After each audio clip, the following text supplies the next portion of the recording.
नमस्कार, आप देख रहे हैं न्यूज़ 18 राजस्थान का डिजिटल चैनल और आपके साथ मैं हूं वंदना त्यागी। आज बात करेंगे देश की सुरक्षा व्यवस्था से जुड़ी एक बेहद महत्वपूर्ण नियुक्ति की। केंद्र सरकार ने लेफ्टिनेंट जनरल एनएस राजा सुब्रमणी को भारत का नया चीफ ऑफ डिफेंस स्टाफ यानी सीडीएस नियुक्त किया है। वो इस पद को संभालने वाले देश के तीसरे सीडीएस बने हैं।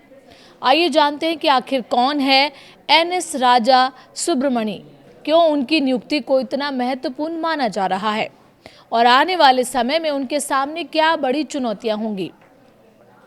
कौन है एनएस राजा सुब्रमणी?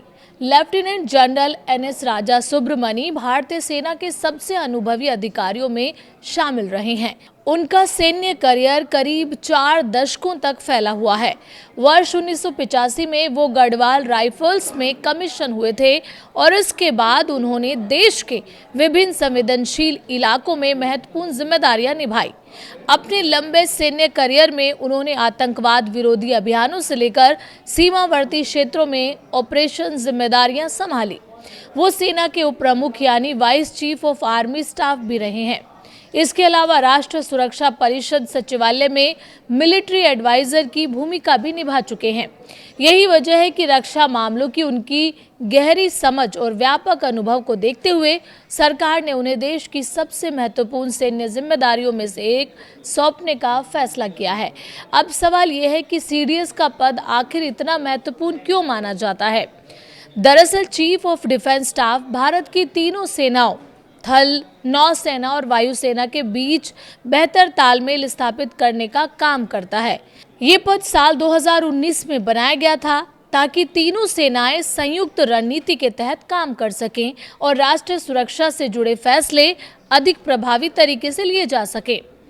देश के पहले सीडीएस थे जनरल बिपिन रावत। उनके निधन के बाद जनरल अनिल चौहान ने जिम्मेदारी संभाली और अब ये जिम्मेदारी एनएस राजा सुब्रमणी के कंधों पर होगी। सीडीएस रक्षा मंत्री के प्रमुख सैन्य सलाहकारों के रूप में भी काम करते हैं और रक्षा सुधारों को जमीन पर उतारने में अहम भूमिका निभाते हैं। नए सीडीएस के सामने क्या चुनौतियां होंगी, अब ये सबसे बड़ा सवाल है। एनएस राजा सुब्रमणी ऐसे वक्त में सीडीएस बने हैं जब भारत तेजी से अपनी सैन्य क्षमताओं को आधुनिक बनाने में जुटा हुआ है।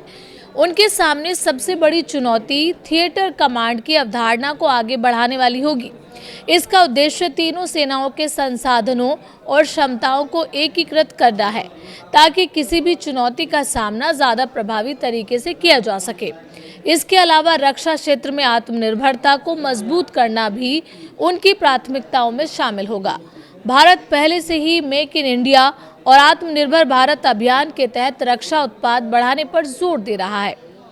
नई तकनीक, ड्रोन युद्ध, साइबर सुरक्षा और आर्टिफिशियल इंटेलिजेंस जैसे क्षेत्रों में भी भारतीय सेना को और ज्यादा मजबूत बनाना आने वाले समय की सबसे बड़ी जरूरत है।